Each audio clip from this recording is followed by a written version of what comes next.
No, I said it at the bar the other night, but Inside voice, please. oh wow. Okay.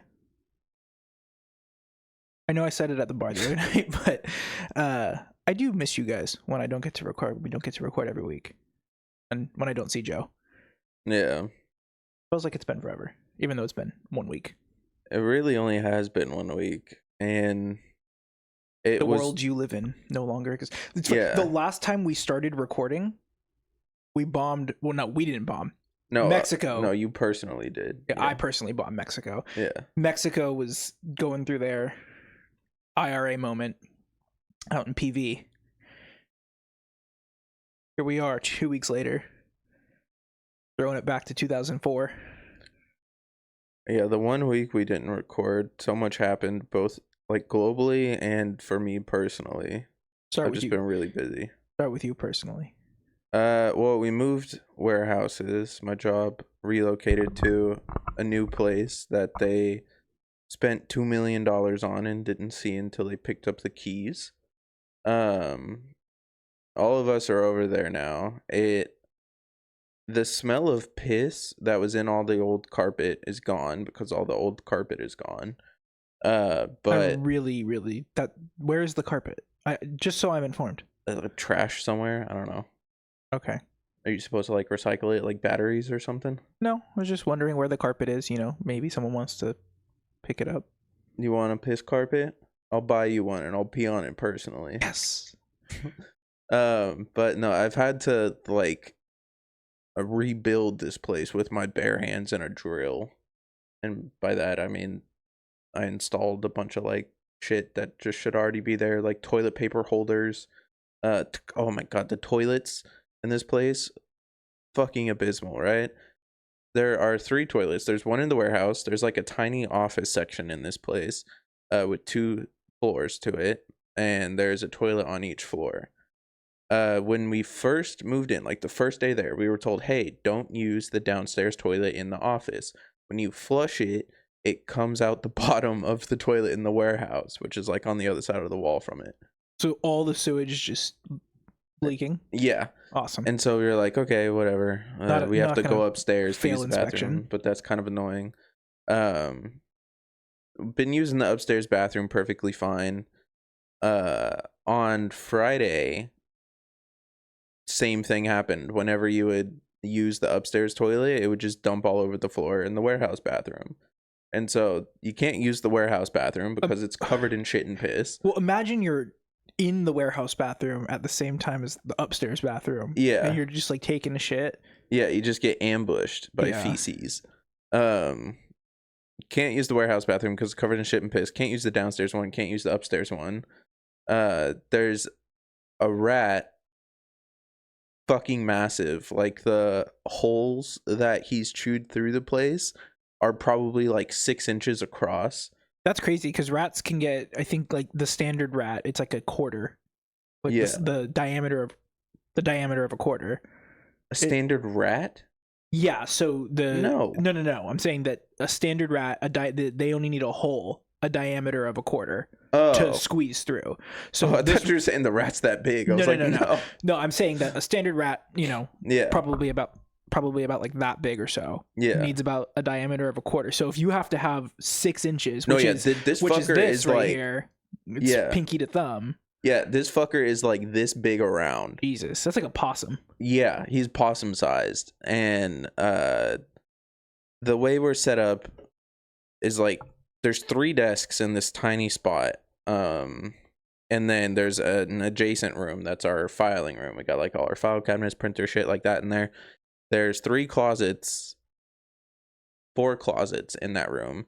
The 4th one, closest to the rusted out water heater that needs to be replaced, is just for like our recycling.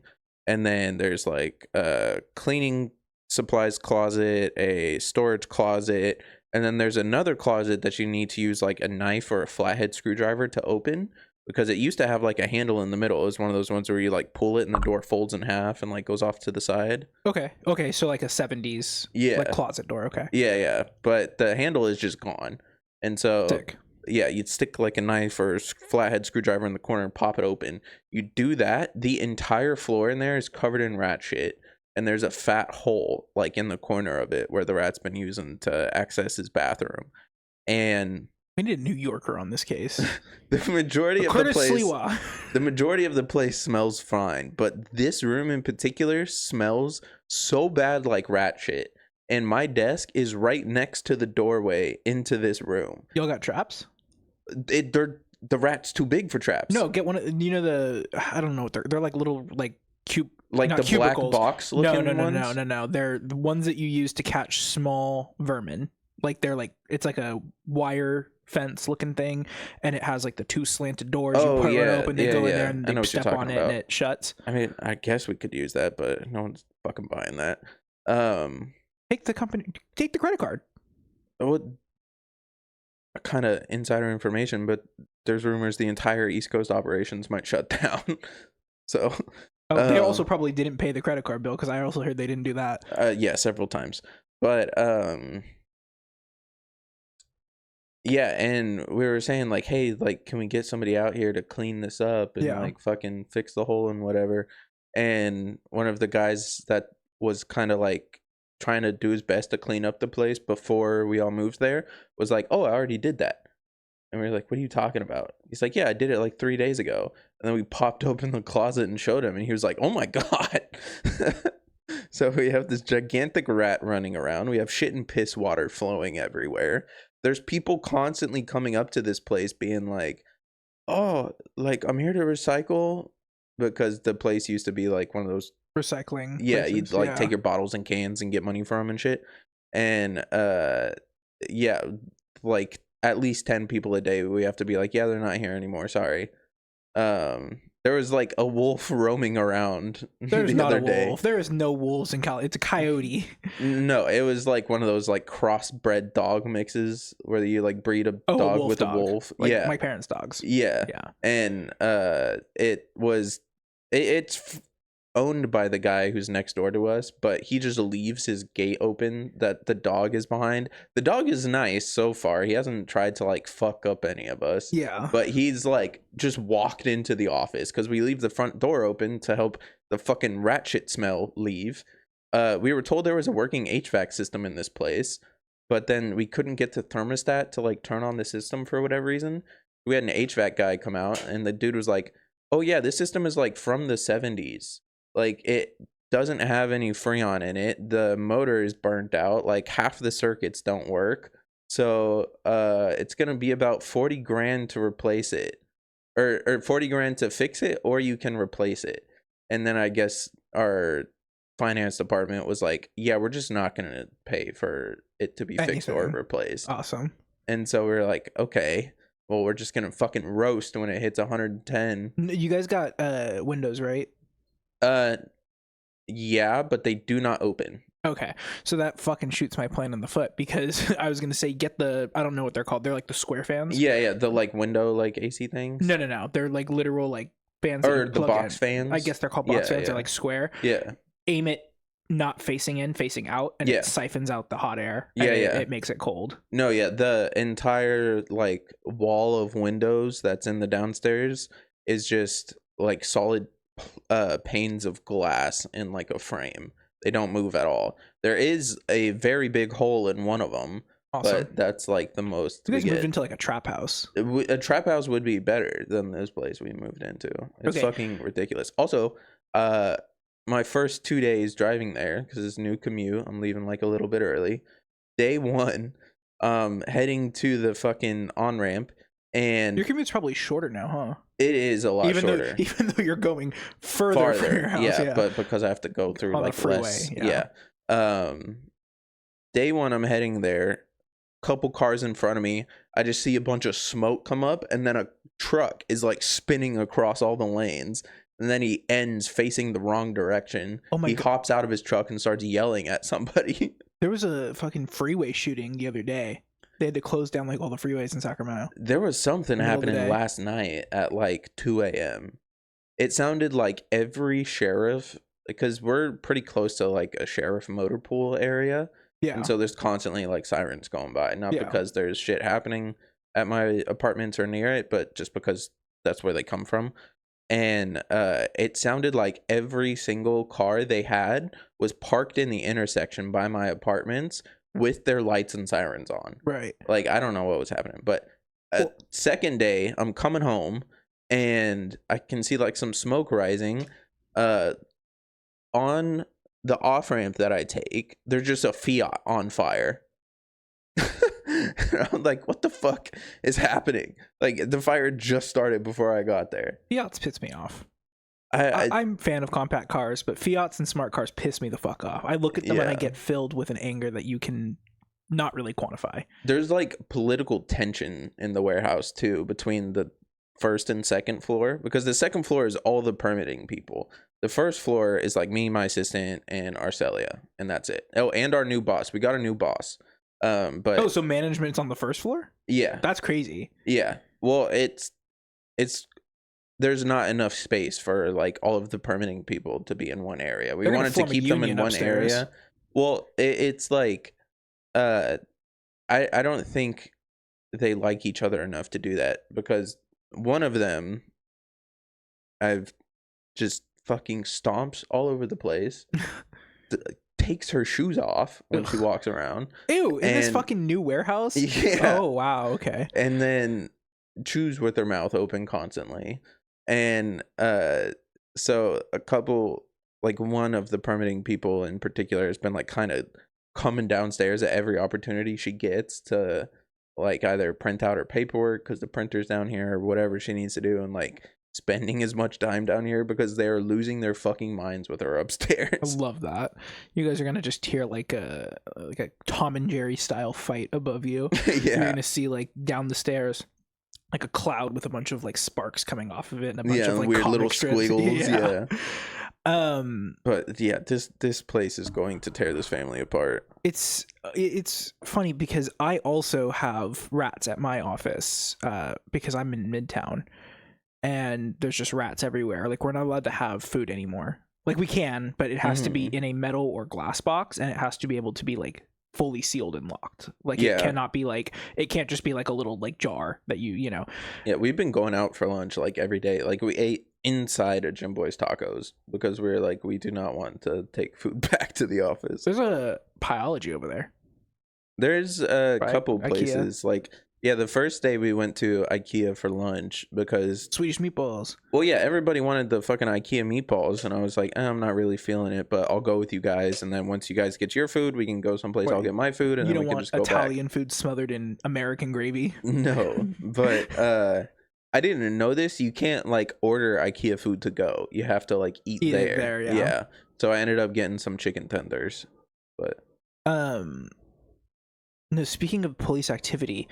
On Valentine's Day, we went to a museum in Midtown, and we were walking out. There's a fucking helicopter above us, and they're like announcing a person that they're like chasing, and they're like, to the public, everyone get inside right now. What the fuck? Please shelter in place. And Sean and I are just like walking through Midtown, like taking pictures and like doing whatever. And they're like, to your suspect, surrender now. The dogs are out. It will bite you. Oh my god. Never found out what was going on. I like Googled it. And I was in Midtown, there's so many people. Well, that's the whole thing. I'm like, why are you committing crimes in Midtown? Yeah. Like, you got the CHP, you got the... Why would you let the dogs loose in Midtown? I don't know. That motherfucker just gonna bite the first person he sees. Maybe I gotta contact my vet and see if it's safe for Havoc to hunt rats. Maybe I'll let you take Havoc to work and see if he can hunt the rat. Well, there was a cat that used to like kind of occupy the space around the warehouse. Your cats, all four of them. The cat that was there, right? Feral street cat, like fucking hunts for his food, is afraid of the rat that lives in the warehouse. Like, your cats are not gonna fare better with the rat. No, they will not. Maybe the one. You know what? If it was like a teeny tiny mouse, yeah, no problem. My cat's got it. What's the one with the foot fetish? Clove. She's our most skittish one. It's okay. Do this. Take a piece of cheese, rub it on a foot, rub it on anyone's foot. Leave it up for the rat, so the rat gets that foot scent on it. Okay. And then let Clove go, and then the Clove will hunt the rat. Disguise it as a foot. Yeah, put the rat in a foot costume like Spy Kids. Oh god. Did I tell you? Okay, so the other day Sean's dad called me on my way to work. Mm-hmm. By the way, this is 7:30 in the morning. Too early for me to be taking a phone call. And he's like, I need to sign into your Apple account for F1. Oh yeah, Formula One's back. Yeah. Race was yesterday. So I was like, yeah, for sure. And he's like, okay, text Sean's mom the information to sign in. And I was like, okay, cool. And then I'm about to hang up and he goes, so about this Iran situation. And I was like, oh God. This cannot be good, because Sean's dad, love him to death. He's just so politically uninformed. Like, and it's not like a, oh, explain it to me. It's like, you're just going to hear the most out of left field opinion on stuff. And it's not racist or misogynistic or homophobic. It's just like you know the political compass that's like a spiral. Yeah, it's just like that. You're like, what is this? Like, I don't know where to put this. And so he was like, first off, he goes, you're good on geopolitics. And I was like, I'm informed on geopolitics. I don't have like a geopolitics degree. And he goes, well, I'm supposed to go to Italy on May 1st. Do you think I should go? And I go, yeah. I was like, I don't think that the missiles can hit Italy. I think the furthest they can hit is like Greece, but also Europe's not part of this. Like, they're just completely neutral to the whole thing. Oh my God, dude, the American state is going to completely crumble, and I can't wait for it. Well, so that's the whole thing. He was asking, he was like, well, do you think this is a good thing or a bad thing? And I was like, well, this is what's making this even more stupid is that we killed a bad person. Yeah. But like, we're also the bad part. Like, it's essentially two idiots telling each other exactly. Yeah. And then to add on top of it, it's just like we're not even here for anything other than Israel. Yeah. Like, and you should have just told him, like, oh, you remember the collapse of the USSR, right? That's about to happen here. Do you think they're going to do it the same way where like we go to bed and then the next morning they wake up and they're like, hey guys, we fucked up. There is no more United States. Good luck. The Fed is closed. The Treasury's closed. State Department's closed. Education Department, which we closed, is also closed. Department of Defense is closed. Everything's closed. There is not, like, the building's not there anymore. I mean, we vacated the office spaces. Like, do you think that's going to happen, or do you think it's going to be like a slow descent? Do you think we're going to balkanize, or do you think it's going to be? I think it'll be like another Civil War situation minus the slaves, where, like, I forget what you were calling it, but like the West Coast states, the West Coast Alliance. It's balkanizing. Yeah, balkanizing, because it's like the fucking, I don't even know what they're called, like the Balkans, the countries in the Balkans, you know, Romania and Latvia's like Eastern Europe, you know, like Romania and Serbia and all them. They're all like partner states, but they're all separate and they all hate each other. Yeah. So it's like California is going to team up with like Oregon and Seattle, even though we're all completely culturally different. Yeah. We all hate each other, but it's like we're all woke. Yeah, I think it will be eventually like the entire place kind of, each state starts governing itself more, and then it'll all just like split apart. We'll still have like the same currency throughout, but we have to get a passport. We'll just eventually turn into the EU. Do we get a channel? A channel? Do we let Elon Musk have the channel of the United States? The channel hub. Didn't they shut that shit down? Like Elon Musk's tunnel? Yeah, he rug pulled everyone, but it's a physical rug pull. Yeah. Oh my God! Yesterday in the car, so my mom and dad, like, throughout my entire life, were like so apolitical, just because they're like white people. So. And they're like middle class white people, so nothing affects them. Do they get MAGA mind melted? No. They have never, like, they've always hated Donald Trump. Okay. But they're like, this is kind of where they were, right? They liked Obama, but they also liked Bush. Like, they didn't really like they were like, yeah, Bush should like started a war, and like it was bad. The only common thread is like bombing shit. Well, it's more like they looked at like Bush, like they looked at Bush, McCain, Romney, Obama, Clinton. They didn't like Clinton because they did fall for the email thing, but like that was confusing for everyone. Yeah. But like they liked the original Clinton. They pretty much liked everyone because they were like, oh, like they're civil. They didn't like Trump because he was annoying. Okay. Like that's like his whole thing. Like that was their whole thing. So they were pretty apolitical. Even through Trump won, they were just like, yeah, he's a jackass. Like he needs to go. And so 2020 was the first time that they voted in a long time. I think since I've been alive. And that's because my sister and I like fully like pressured them into voting. And ever since then, my mom has just become like dark woke. Oh God. And it's like she's trying her best to be woke, but then she says something incredibly offensive, like in this, like in between the lines. So we were talking about Elon Musk yesterday because I was like, oh, Sean's sister got a Tesla, and she was like, I'll never support that faggot. I was like, oh, okay. And then we were talking, and she was like, yeah, they're trying to pass the SAVE Act, which is that thing where it's like you have to have voter ID, but the voter ID is like your passport. Yeah. And she was like, I don't give a fuck if anyone in red states get to vote. And I was like, dark woke, I guess. So it's just like everything she says is like, okay. Like she goes, that fucker needs to get murdered. She's like, I shouldn't say that. And I was just like, all right, Lee Harvey Oswald, go off, queen. Your mom's gonna plan a presidential assassination. From Bingo Hall to fucking Guantanamo. I know. That's so funny. Fuck. I feel like there was something else I was gonna say, but I forgot what it was. Just that it's all going to hell, man. It's all falling apart. I guarantee you we're gonna stop this recording eventually in like an hour. And we're gonna open Twitter and it's gonna be like, okay, now we're boots on the ground. Yeah, no, this is for the people at home. Whenever we talk about something, whether it's like a topic for the episode or just us making fun of like world events or something, within the next couple days something adjacent or something related to that happened. Like we talked about Mission Impossible 4 where he does the fucking Burj Khalifa thing, and then a couple days later the Burj Khalifa got hit by an Iranian drone. There's been like so many things that Cameron has sent me and been like, oh, our timing has never been better. I'm so scared of the Department of Education losing files. I'm so scared. Oh my God. I would burst into tears of sadness if the Department of Education lost a bunch of student loan files, specifically from the D files and the P files.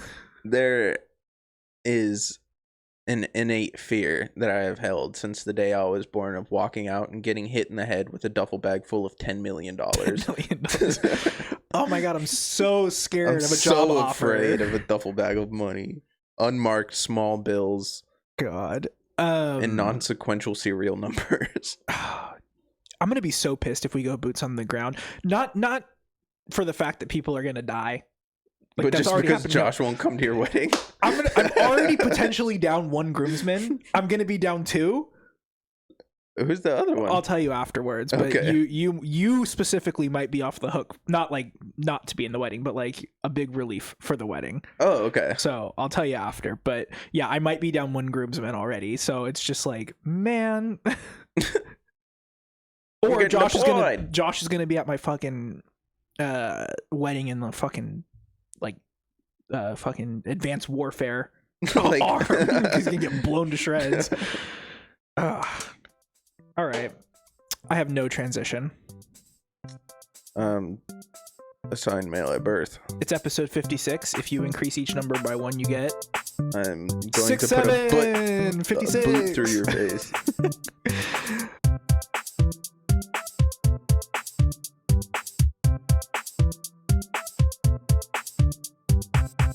Okay. So enough talking about the Middle East. Let's talk more about the Middle East. This was like a reverse thing that we were just talking about, where when we talk about stuff, it happens in real life. Something happened in real life and we're talking about the subject here. Not Iran, thankfully. But have you ever heard... Actually, let me show you a picture.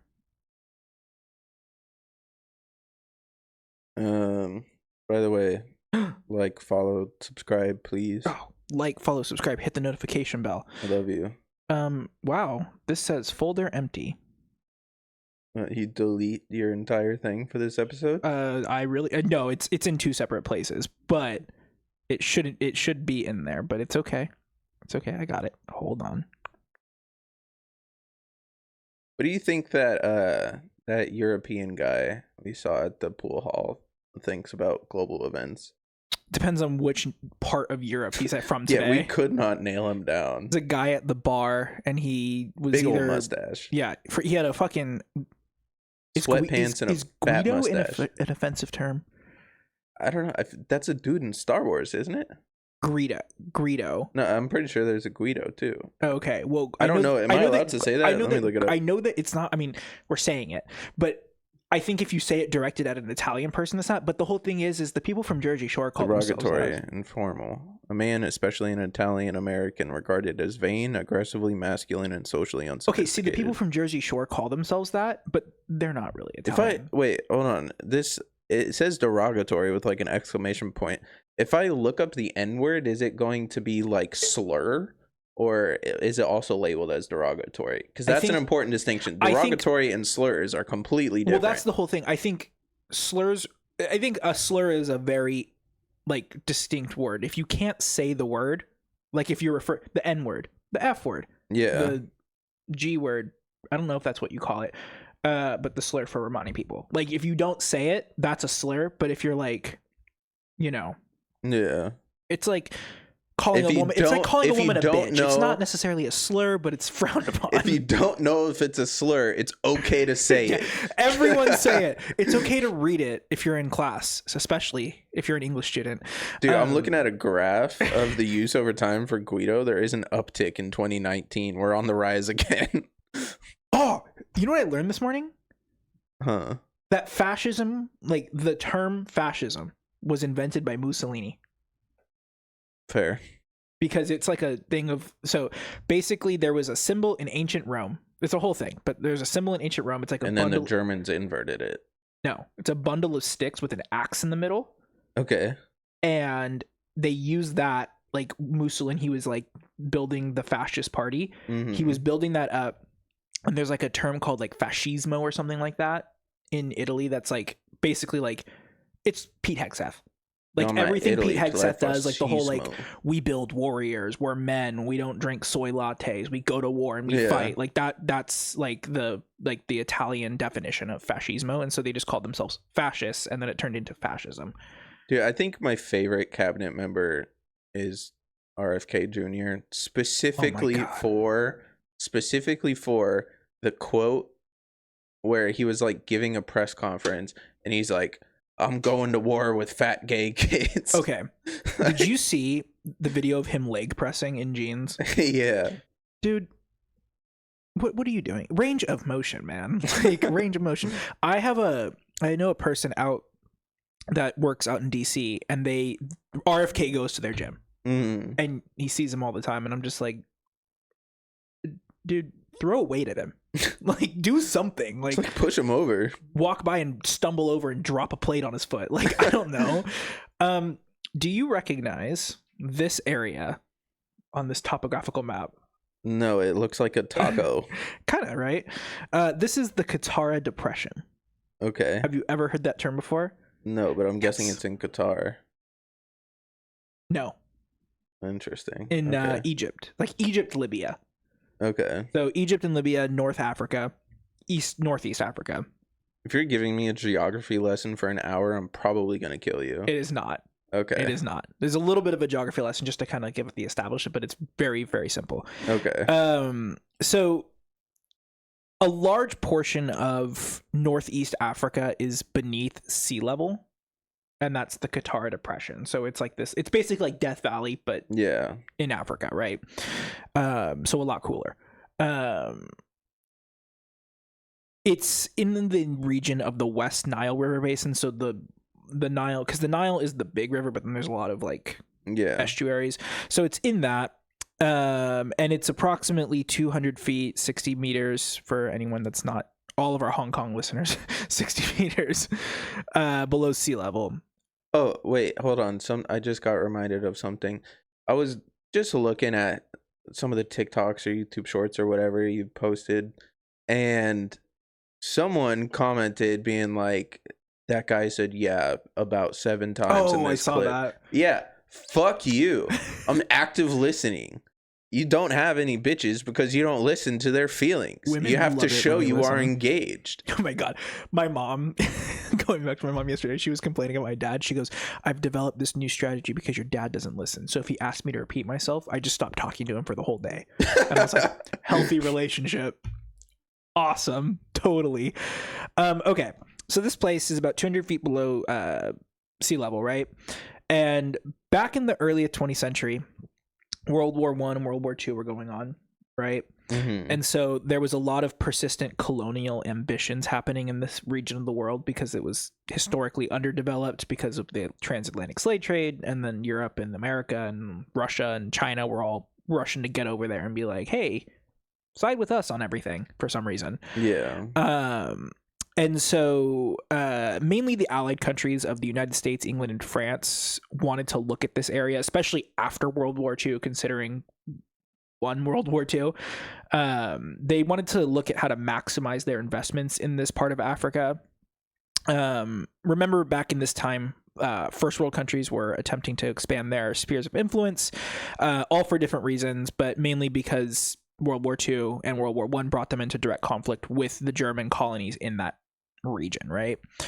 And back in the 16th through 19th century, before World War I and World War II, Europeans invaded Africa and basically stole all the resources, right? Like rubber in the Congo, and precious metals. So they basically were like, okay, we got to get back into these countries and establish like good investments, but we don't want to go there and essentially just give them money and risk them wasting our money. Like we need to actually have like good infrastructure there so that they can be like constructive people for us. Mm-hmm. So during the time following World War II, the British controlled Egypt, right?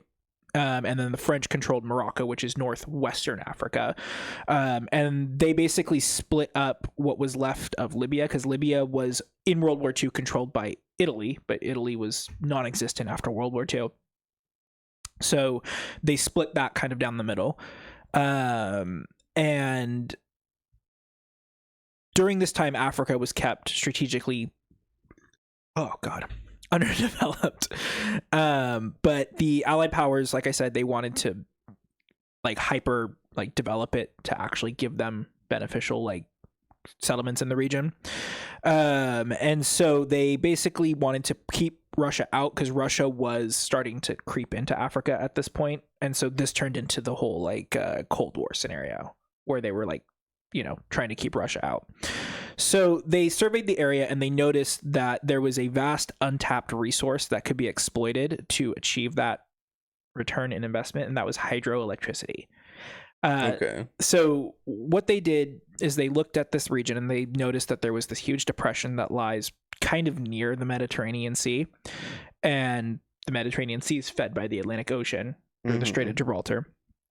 So the Allies theorized that by opening up the depression to the Mediterranean via canals or tunnels, that they could achieve a number of benefits, which would basically, first off, change the climate of the Sahara. So basically, they wanted to flood the depression. I was about to say they're going to make a whole lake there for some electricity. Correct. So they said there's a couple benefits. The first is that it would change the climate and the landscape surrounding the area. So first off, it would create a giant sea, an inland sea that could establish fishing. And then also because the water would be there, it would naturally cool like that region and make it more tropical, and just straight up like terraform the Sahara. And we'll get back to that later. And then it would inject jobs into the region, obviously, because it would make it more like settlement. And then also you would need to construct the canals, which would create jobs, which would stabilize the economy of Egypt, Libya, and Morocco. And then the resulting benefits would help Egypt's government move away from the Soviet sphere of influence. The Egyptian government, even though they were controlled by the British, were very heavily influenced by the Russians at the time. So it would help push Russia out. And then they also had the benefit of salt. They just straight up went dune and were like the spice of the desert. So in the Mediterranean Sea, it's naturally evaporative, meaning that it loses more water than it takes in. When is Dune 3 coming out? Is that this year? It is this year. Comes out the same day as the Avengers Doomsday. Oh. It's gonna be the most Doomsday. Don't call it that. Barbenheimer was the only time that's ever going to happen. So the Qattara Depression, like I said, is in the middle of that Sahara Desert, which is really hot. So they would need a huge flow of water coming in to keep it from just straight up like evaporating on site. But they basically said that flooding the desert with a naturally evaporative body of water wouldn't solve the problem of like basically they were like it would evaporate too fast, right? Yeah. But they could, because it would be evaporative, if they can control that flow, they can basically like allow salt flats to develop, and they could like basically mine salt and like sell salt around the world. That was their whole thing. They were like, Morton's, come on in. Yeah. Lowry's, come on in. And so it was like a controlled level of like mining essentially, because it would open up the land around it to be like softer and like better for mining. Yeah. So after they did the survey and they developed this theory of this inland sea in the Qattara Depression, they came up with a few proposals. Now this wasn't all like at the same time, because they could not figure out how to do this. So there was 4 different proposals, I think. 1, 2, 3. Yeah, there was 4 different proposals over the course of the last half of the 20th century. So that's what we're going to talk about today, because they kind of get equally more bonkers as we go along. We'll end with the big one. So the first one was the Roder proposal. This was proposed by Francois Elie Roder, who was a French geographer and military officer. He completed studies at a university in his early life for classical studies. I have no idea what classical studies is. Who knows? Fuck if I know. But immediately after graduating, he was like, I'm going to be a scientist in the French military. So immediately realized that liberal arts degree was useless. From liberal arts to mustard gas. Pretty much. So he was assigned to be an officer and a surveyor in Algeria, which was to create a geodesic and topographical map of the country. I don't remember. I remember looking up what geodesic means, but I don't remember what it means. But it's similar to a topographical map. Yeah, so, I have no idea. I don't use maps. They basically said, go to the desert, map it out, figure it out.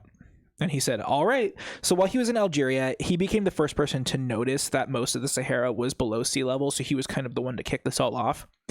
From this discovery in the 19th century, a couple of theories sprang forward that the Sahara, so they basically, from studying this area, this is when they realized that the Sahara had glaciers originally on it. Okay. Because if you don't know, we're currently in an ice age right now, like as we speak, but we're in a dormant period of the ice age. Okay. So how the fuck does an ice age end? I don't know. It's not all the ice is melted. I think that's what it is. Okay, so, well, all the ice is melted. We're getting there. So, no, essentially, Earth's climate could just change, like on a dime, and it just freeze over. Like global warming would still be here, like the greenhouse gases would still be a thing, but it could just be more powerful. But anyway, so they basically figured out that there was glaciers. That's why the Qattara Depression exists, because the glaciers physically carved out a depression, just like in the Grand Canyon. Okay. And this is where they learned that the Amazon and the Sahara, because you know how they connect, like Pangea? Yeah. They're connected. So when the Amazon is a desert, the Sahara's a forest. And when the Sahara is a desert, the Amazon's a forest. So they will always be... It's like Bluetooth. Yes. So they will always be opposite, right? They can never be together at the same time. So if I go to the Amazon and cut down the rest of the trees will magically grow in the Sahara. Kind of.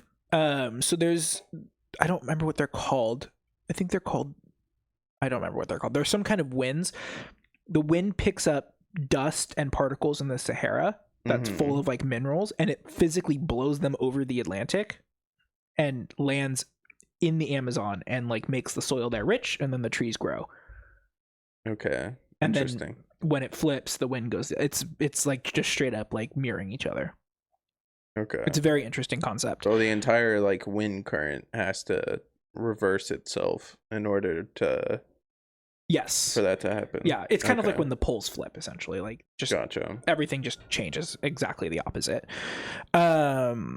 So he also acknowledged that given that there was no glaciers at the time, that at some point they melted, and the area likely had some form of like great sea or lake originally there to like feed all the vegetation. And for reasons unknown, he became obsessed with recreating that sea in 1874. So this is before World War II. So this kind of was like the prelude to everything. And he published a article called An Inland Sea in Algeria. And he argued that a sudden inflow of water into the depressions out there in the Sahara would create a fertile environment for the region, thus benefiting colonial France. The idea was actually pretty popular. And people like Ferdinand de Lesseps, who was the one who created the Suez Canal, he engineered the Suez Canal, bought into the project and like helped develop like the theory for it. Initially, the project had a lot of enthusiasm from the French government. And they even commissioned Roder and the guy from the Suez Canal to begin surveying the area further. So they started injecting money into it. They were like, okay, sure, we'll do this. Yeah, some guys just like, oh, we can turn this into a lake. Yeah. And then they were like, oh, hell yeah, that sounds cool. And the French people were like, oh, we can go there during the summer when we're not working. We can go there to fuck our sisters. Yeah. So they started surveying the area to develop the project proposal, but they immediately discovered that a large portion of the land that they wanted to put the lake in was in fact above sea level. So which is it? So they were like, oh shit, we can't flood this area. Is it above or below? Because I thought the whole place was below. Nope, it was above. Oh my God. They just did the mapping wrong. So initial projections showed that this setback would cost them about 6,000 to 8,000 kilometers of floodable area. And then for context, the Qattara Depression itself is about 20,000 square kilometers. Okay. So about 20,000 square kilometers is below sea level. You can still make a big ass lake with that. Right. And the length that would be needed for like to stream it in would be about 50 to 100 kilometers to about 250 kilometers long of canals needed to like get the water there.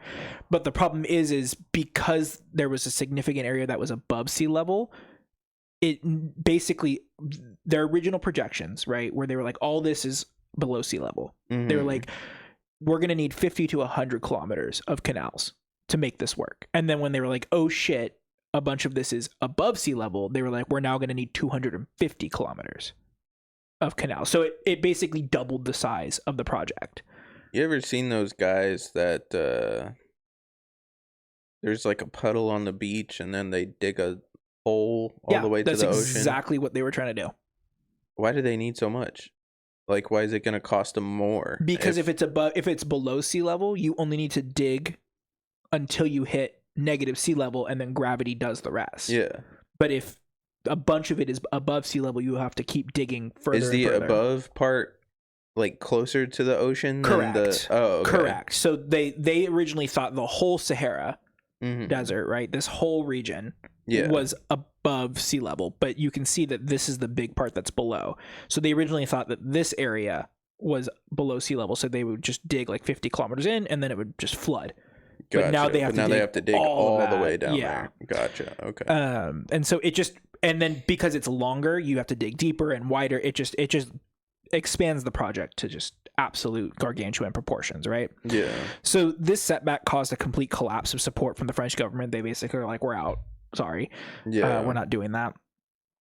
And so because they pulled funding from it, Roder and Lesseps, the guy from the Suez Canal, they started their own private funding society called the Society for the Study of the African Inland Sea. Come on, you got to come up with a better name. Well, they did this, and immediately, like, basically the French government was like, guys, we can't do this, right? And they were like, no, we're going to start our own. We can do it. And then the scientific community that was like originally rallying around them was like, if the French government says we can't do it, you can't do it, we're out. So they just like lost all their funding. They started this thing, and then basically everyone was like, you're fucking crazy, dude. You need to do a crypto rug pool to fund their ventures. Well,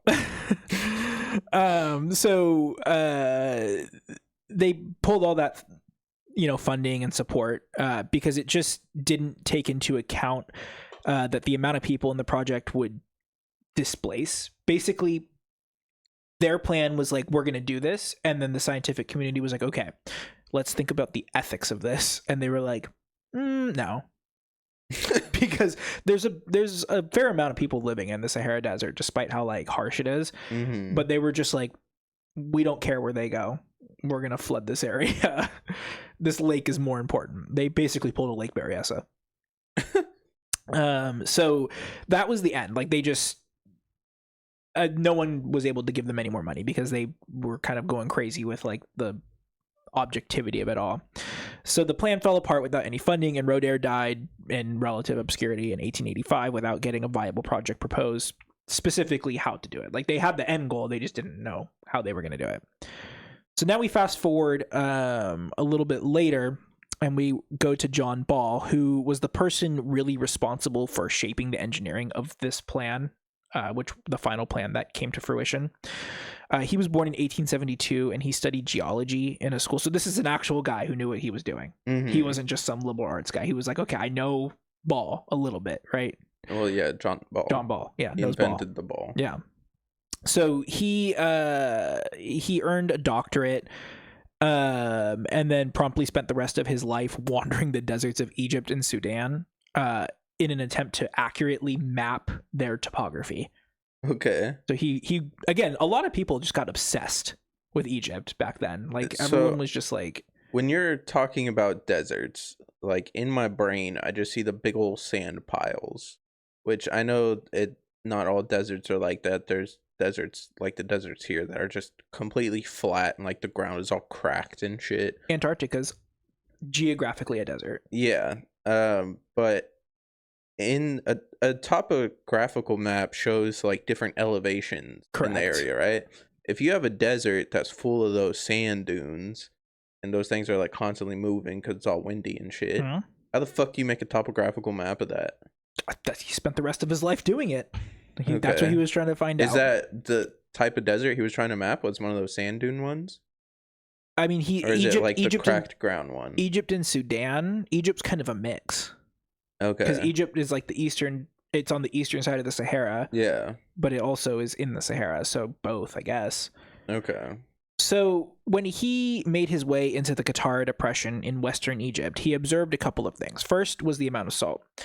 He basically said if a lake were placed here, it would likely be naturally evaporative. So he kind of was redoing work that people have already done. And it would leave behind a lot of super salty land. The second thing that he noted down was that to go along with the former thing about the salt, that this would be a lake. This lake would need a constant inflow of water, which could be used to generate hydroelectricity. So before, it was mainly the lake will just create jobs, right? But now that they're kind of a little bit later on in life and like dams are doing hydroelectricity, the Hoover Dam is built, everything like that, they kind of understand that they can use water to power stuff. So now he's like, okay, I think that this could be mutually beneficial for the region and for whoever builds a dam and controls the water. So not much else was done by Ball besides these observations, but they did go far in piquing the interest of the next party who proposed an actual plan. So he really didn't do much. He didn't propose anything. He just was like, hydroelectricity. This is like the main benefit of it. So whoever invests, whoever can write the biggest check to do this project is going to reap the benefits of hydroelectricity. Yeah. So now we get to 1957 and we get to the person who's willing to write the check. On the topic of hydroelectricity, have you heard about that dam in China that's so big? The Three Gorges Dam? Yeah, that it like slowed the rotation of the earth. It wasn't. It was like by 0.03 milliseconds. Yeah, like it's not that much, but it's fucking insane that we built something that is like making the planet slower. Yeah. Like, especially since that material existed on the planet before, so it's not like we're adding weight to the planet. It's not like we brought like a asteroid down from Earth and like damn something it's just fucking I think the force that the dam puts on the river that it's blocking, or the force it puts out from pumping water through it, is just so great that it just slowed the planet a little bit. That whole river region is crazy. I was watching a TikTok on it, and they have like something like 90 million people in this river basin. Yeah. That's like a couple kilometers wide. Like, it's just like an immense amount of people. It's like one of the most densely populated places on the earth. Yeah. Or I guess like not like specific cities, but like basins, essentially, like a metropolitan area kind of thing. Okay, so now we get to 1957, and we get to the entity that is willing to write the check, the CIA. Interesting. So they come in, they dig up plans from John Ball, and they go to President Eisenhower, and they say, Eisenhower, we need you to approve funding for this project.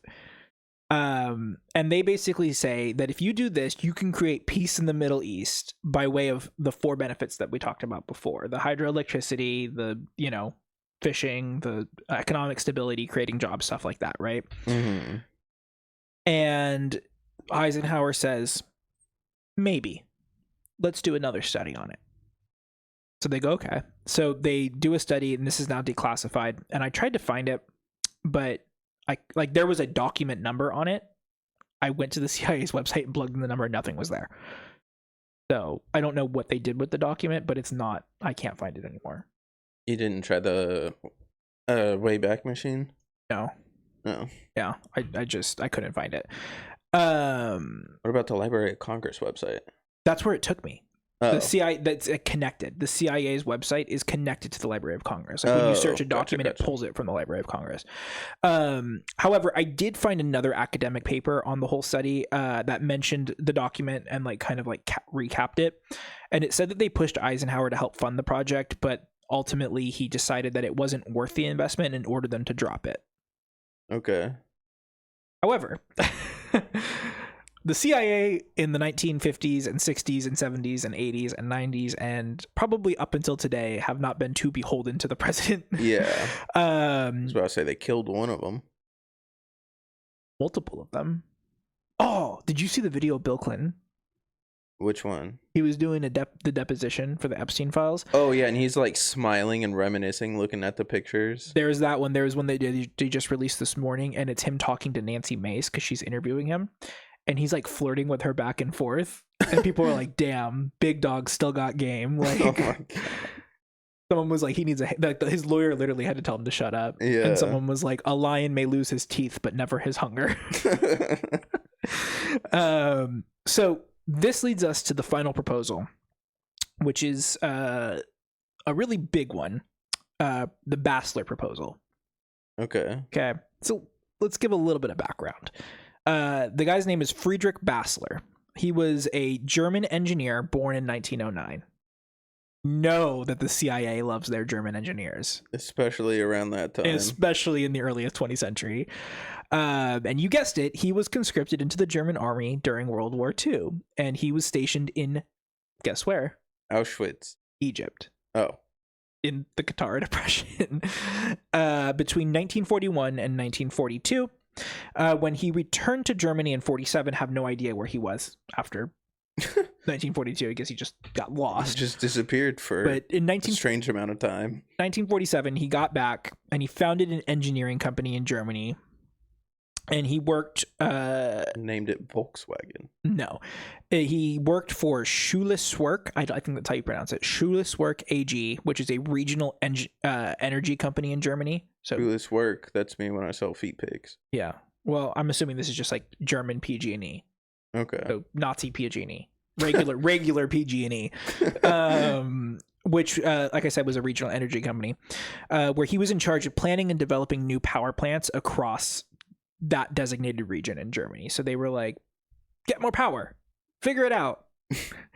Eventually the position got him into the national spotlight, and he was appointed as the leader of an international board of advisors responsible for power planning in colonial territories.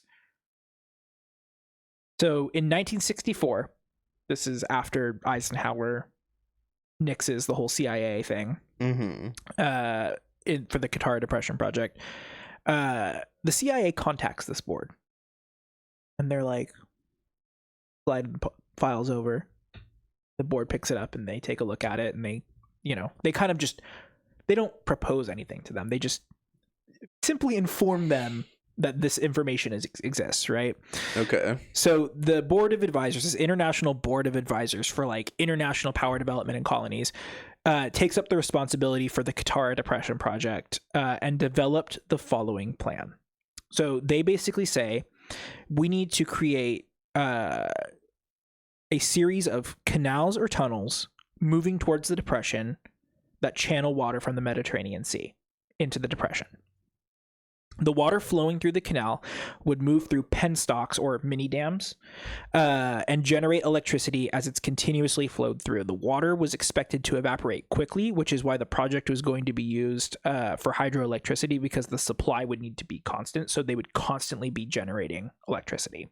Why is the CIA so interested in building a dam? Sphere of influence. Yeah. So the canal would be about 60 meters deep and would be able to accommodate shipping routes too. So they were trying to Panama Canal this shit with like levees. Okay. Like they were like, okay, not only are we doing fishing, not only are we doing salt mining, not only are we doing hydroelectricity, we're doing Suez Canal too, right next to the old Suez Canal. You can put a ship in the desert if you really want to. It's, it's really weird because the area that they're talking about isn't landlocked because it's, right above right below the Mediterranean. But it would have led to areas that are landlocked. And it's kind of like when you think about how you can get to Sacramento from the Pacific Ocean by boat. Yeah. It doesn't add up, right? You're like, that's not right, but you can. And you can, it's not just a small boat either. You could take like a fucking cruise ship from the bay into Sacramento. It's weird. So, the canal, like I said, would be 60 meters deep, and it would accommodate shipping routes and would be able to fill the depression in about 10 years. So from whenever the project finished, it would take about 10 years to like wrap this thing up. Once the lake was full, they would calculate the needed intake and then just adjust the canal to create the constant flow that they needed, and then the hydroelectricity would be good to go. They would then open up 2 power stations, one called Qattara 1, that would produce 750 megawatts of electricity, and Qattara 2 that would generate 1,200 megawatts of electricity. This would be coupled with a pump storage facility that would add another 4,000 megawatts for a total of 6,800 megawatts, which is the equivalent of Delhi, India's power needs for the year, which is a super dense area. So probably I think it's actually the most populated area now. So the most populated region on the planet would have been able to be powered by this thing. And this is not, I mean, Egypt is pretty populous, but it's not as populous as India. So you could probably power all of like Northern Europe or Northern Africa with this thing, right? Yeah. So this all sounds good in theory, but they had one problem. How do you dig a canal that's 60 meters deep and hundreds of kilometers long? Double. So they basically were like, let's explore a couple different ways. The first thing was shovel, and they calculated that the cost of a man-made canal would be way too much. They were like, we can't do this. So Basler had one solution, and you're probably wondering why the Oppenheimer book is standing right next to me. Yeah, I was about to say bombs like dynamite, like they used to do. No. Basler proposed drilling 213 boreheads, which were basically like mine shafts, into the desert in a, they're basically like the holes that you create for fracking, right? And they would basically like create the broad shape of the canal they needed. And in each one of these 213 boreholes, they would plant a 1.5 megaton nuclear device inside the borehole. And so wait, they're putting the holes like in the shape of the canal they need, right? Yes. Okay. Yeah, and then they would put 213 nukes along those and just irradiate the water that they're about to fucking use to make energy. So for context, the bombs at Hiroshima were 15 kilotons, and the one at Nagasaki was 20 kilotons. The Tsar Bomba, which is the largest nuclear device ever detonated, was 50 megatons. This is 1.5 megatons, but 213 of them. So this would be the equivalent of roughly 5 Tsar bombas going off at once. The detonation of these strategically placed bombs would instantly dig the 250 kilometer long and 60 meter deep canal that was needed. Congratulations, you have a canal, but the atmosphere doesn't exist anymore. Yeah. So they basically formulate this and publish it and bring it to like the world's governments and being like, here's our plan. He was secretly like writing an early version of the denuclearization agreement. Pretty much. Just get every country to put their nukes in the ground and blow them up. So immediately there was hesitation. they didn't nix it immediately. They just were like, well, let's take a look. Let's see. Right. So the first problem. Let me crunch some numbers real quick. Yeah. So the first problem was nuclear contamination. So this is where it kind of gets a little confusing. I'm going to try and explain it. But basically, depending on the type of the bomb used, because they didn't specify which type of nuclear bomb they were using. They just said a nuclear bomb. They're using like hydrogen, uranium. Knows, you know, with hydrogen bombs, you get less radiation that comes off of it. There's still true. Some, but less. So there is the radiation factor. So there's this thing called the 7/10 rule, which states that radiation exposure drops by about 90% for every 7-fold increase in time. So if you have 100 rads per hour at 1 hour, you have 100 rads per hour at 1,000 at 1 hour. You'll then have 100 at 7 hours and 10 rads at 49 hours. So it's like a logarithmic decrease, right?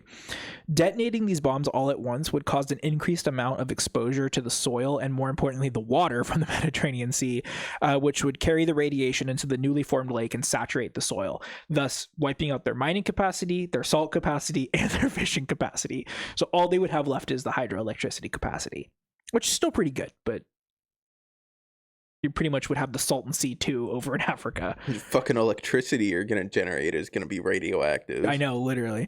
So another concern was the Red Sea Rift. So if you don't know, directly to the right of all this is the Red Sea. That's the little crack between Africa and Saudi Arabia. So the area is slowly being torn apart by seismic shifts, right? It's a widening thing. They're spreading those cheeks. It's believed that this many explosions near this plate's edge would have destabilized the plate and completely collapsed it, effectively creating the big one in Saudi Arabia and just collapsing Saudi Arabia and Eastern Africa into the sea. Now I see why the CIA was interested. Yeah. Oil. Immediate rips oil. Open the thing. It just rips it open. It's like a Noah separating the sea and just a bunch of oil at the bottom. So their concern is that by doing this they could just straight up cause like a massive earthquake. Then the next was groundwater concerns. So despite the Sahara being a desert, there are in fact a lot of aquifers under the Sahara Desert. They're just really deep down and untapped because it's really harsh environments out there. And that's kind of where you get those oases. Is that the plural for an oasis? Whatever. You get those oasis. You get like the, little spring and then a town around it in the middle of the Sahara, right? So the concern is that pumping radiation and salt water into the depression could have absolutely contaminated the supplies and displaced thousands of more people than just the actual depression. Yeah. Because it's like one big tank of water under the Sahara. So they, were like, hey, this would decimate the supply for population centers and cause a mass exodus event and an immigration crisis across the world. What, so every now and then I see a picture of like a tunnel boring machine. Have you ever seen one of those? That's like the little drill. Yeah, it looks like flat and it has like the blades on the front of it and it just and then they bury it after it's done. Yeah. Why the fuck didn't they use that? It was invented. I was just looking at when it was invented. It was invented in 1863. Because nuking the desert's much more fun. It is much more fun, but nobody has proposed this. They were like, okay, what if we dig it by hand? No, that's not going to work. Nuclear bomb. They just skipped the tunnel boring machine. You really expect a soldier from Nazi Germany to propose a very tame solution to moving a lot of things at once that doesn't involve like deadly gas? I mean, they loved trains, and the tunnel boring machine is kind of a train. It's true. So the fourth concern was world wars. Okay. We're going back to World Wars. So during World War I and II, as you know, many battles were fought in this area of Northern Africa. The Sinai operations. Yeah, I played Battlefield 1. Yeah, let's go. Basically, this whole area was kind of like the trenches in France, and there was just too many unexploded bombs in that region. And so their concern was that detonating 213 nukes along an area where there are thousands of unexploded bombs would create a bigger explosion and collapse the continental shelf along the Mediterranean, thus sinking part of the Mediterranean even further down. And it would decimate ecosystems because it would basically like shift the entire Mediterranean Sea down, which would like decimate the snow up in like northern Italy and Switzerland and flood all of northern Africa. So they were like, oh, okay, we can't do that. And then the very last thing that they noted was evacuations. So this area, like I said, was planned for about 25,000 people at the time to be evacuated in order to flood the region. Mm-hmm. And when they asked Bassler, what is your plans for this? He said there is no plan for that. He said, whatever happens, happens, man. We'll warn them. And if they don't leave, they don't leave. I don't know what you want from me. And so he had no viable solution. So Bassler took these plans to the Egyptian government in the mid 1970s, and they soundly rejected it. They said, you are not nuking our country 213 times. And they basically pulled all funding because they were paying him to do this. They paid him to do this, and this is what he came up with, right?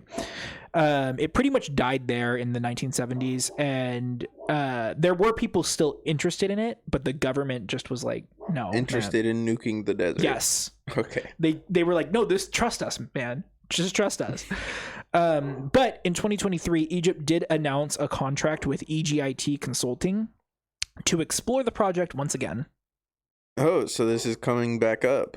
Yes. I was about to say, surely with modern technology, we can find a better solution, like a tunnel boring machine, instead of like nuking the desert 213 times. Right. So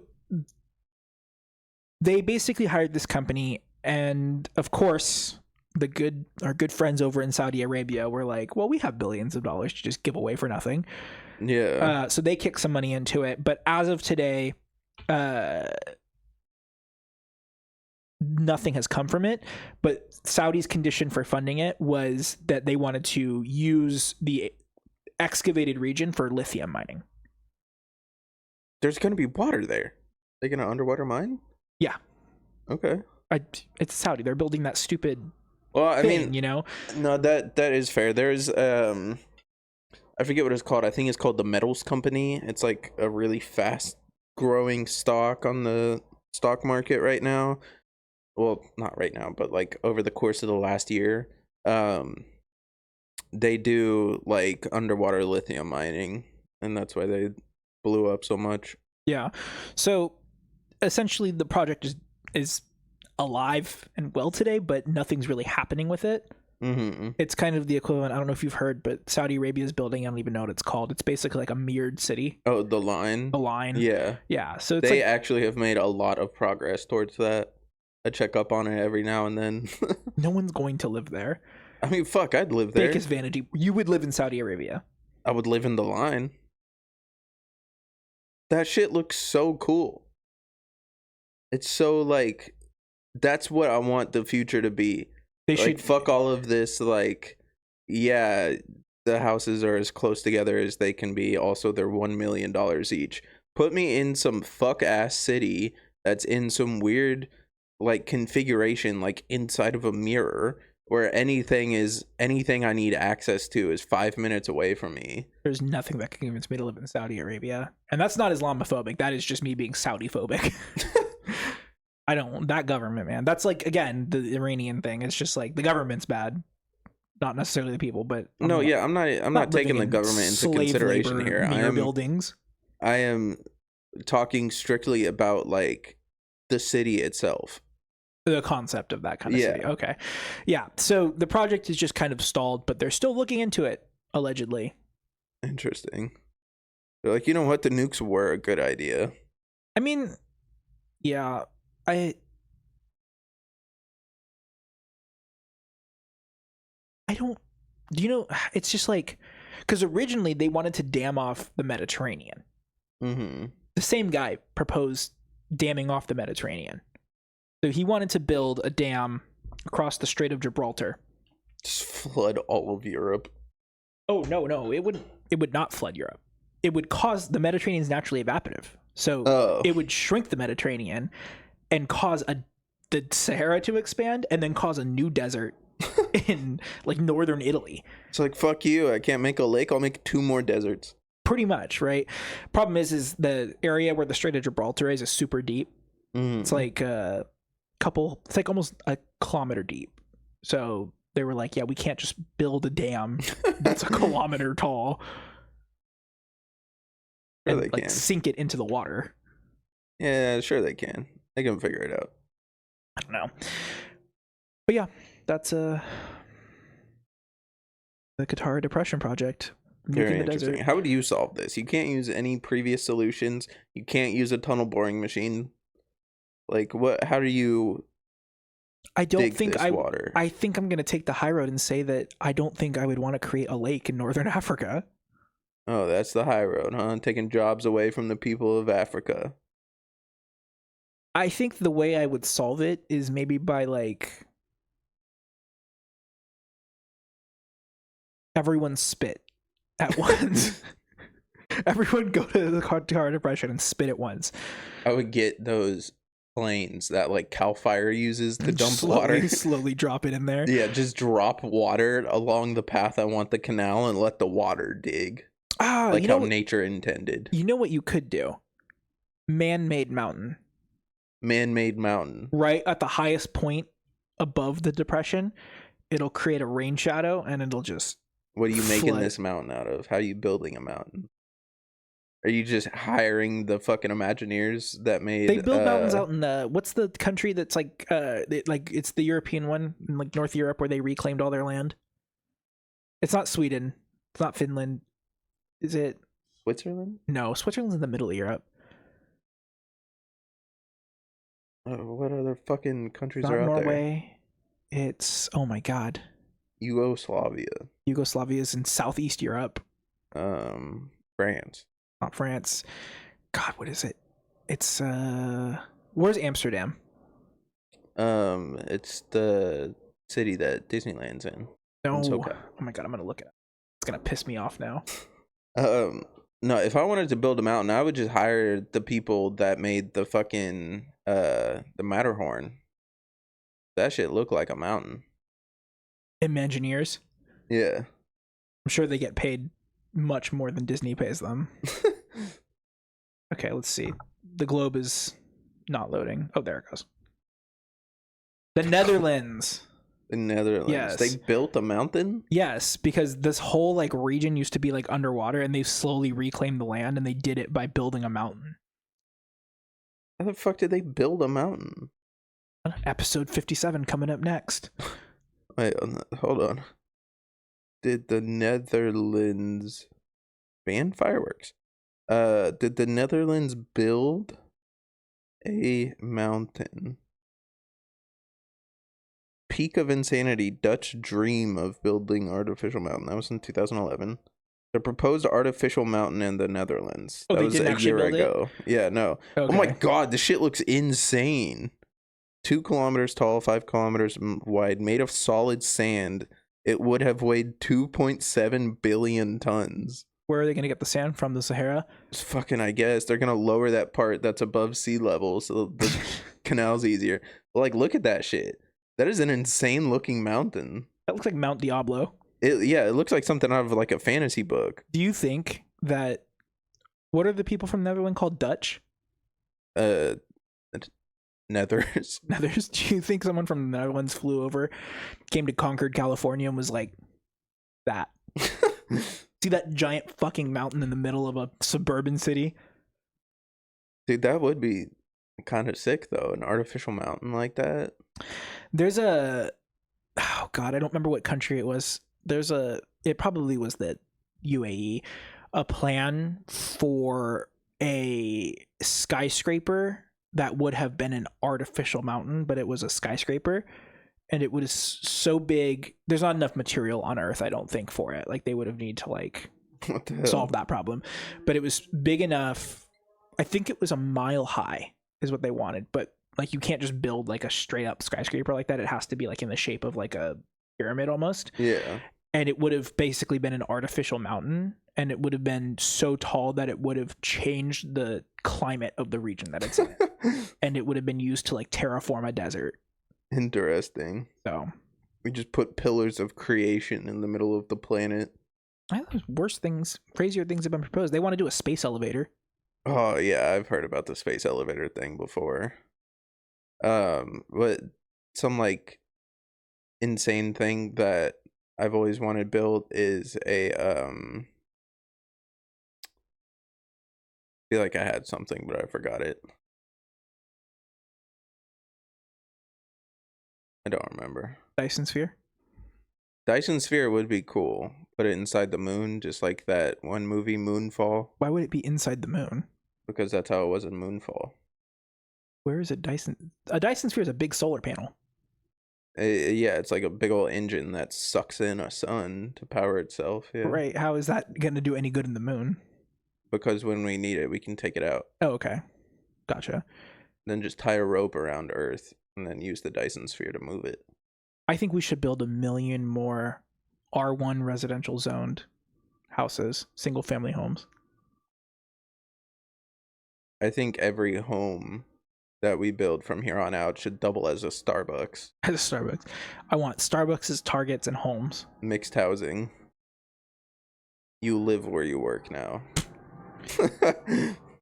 Well, I don't have anything else for the Qattara Depression Project. I think I would just get like a bunch of worms. Just a bunch of worms. And I would release them and then have them dig. What dogs like to dig? Huskies? Just get a bunch of huskies. Just Havoc, yeah. Get a bunch. Havoc doesn't dig. Sean told me he hurt his nose digging. This is the first time he's ever dug. Yeah, he's got a taste for it now. Put him out there. He's busy hunting rats. Yeah. I love how the you know how it's like history's a loop. Mm-hmm. Fucking architecture's a loop. It always just comes back to the pyramids, back to the nukes. It's always just let's nuke it. Like Elon Musk being like, okay, we're gonna terraform Mars, we'll nuke it. That'll be stable for growing plants. Just build one of those mile-high buildings on Mars. Just simple. Just drop it. Yeah. Just carry it all the way from Earth and then drop it. I don't know. It's not like out of the question because you know that the oil rigs are like super, super big. Yeah, but those, I mean, they don't go all the way down to the floor. They like kind of float. No, the tallest structure in the world is an oil rig that goes all the way down to the floor.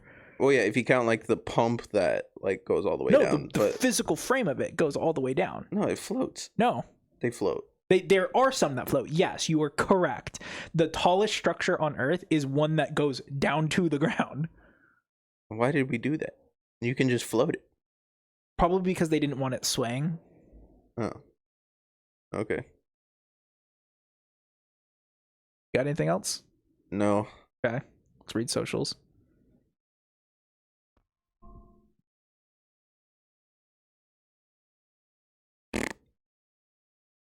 Okay, if you are watching on YouTube, you'll notice that this episode came out every Thursday at 2:30 p.m. Pacific Standard Time.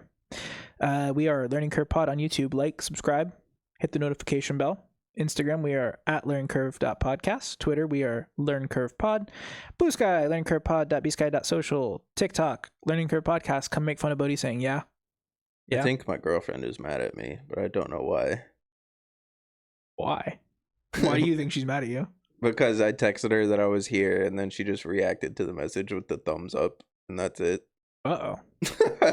Normally she does like a heart if she's just gonna like react to a message, but well, maybe she just hit the wrong button because yesterday we posted a picture, or Sean posted a picture on his story of me and him at the wedding venue, and dude, I saw that and I was trying really hard to think of something. I saw that right when I woke up, and like the best thing that I could think of was like the last thing a craft beer sees, because of your guys' outfits and the way you were standing. We did not see each other in the morning. That was completely like the coordination was completely unplanned. I did not see him yesterday because we drove separately. But Brent swiped up on the story and reacted to it with the laughing emoji. And Sean was like, what the fuck? Bodhi's Twitch is shrink3dink. My Twitch is chefcram_, if I can ever get my fucking upload speed under control. Hopefully I'll be streaming more Red Dead Redemption. But yeah. We need to formulate a plan for what we're going to talk about in Reno. Yeah. A Reno episode. I think we just tell some fucking tales of our times in Reno. God, no. No. No one needs to know what happened in Reno. We'll figure out something, but it's going to be 3 of us. In one bed. That'll be fun. Next week is your week, and then the week after will be another Mission Impossible, because the week after that's Reno. Oh, yeah. The week that we're supposed to do Mission Impossible is Reno, so we're going to move Mission Impossible up by 1. Oh, yeah. Okay. So, yeah. All right. See you next time. I beat that pussy up. Would you tell on me? Oh my God. Have you seen... I have been... Okay. Have you seen the thing where it's like the implications of calling something AI slop implicates that there's an AI gem? No. I found the gem. What's the gem? It's this account on Instagram, and it's this clearly AI'd person, and it's like, which food has the best pussy? Oh, yeah, you guys have been sending me that shit. No, Sean has been sending it to you. I have been sending it to Sean and Nick. I swear you sent me one too, no, but I did not send you one. It's just the worst. This is why RAM is $500 for one stick. Absolutely just mesmerized by the lunacy of it all. It's insane. All right. Bye. Bye.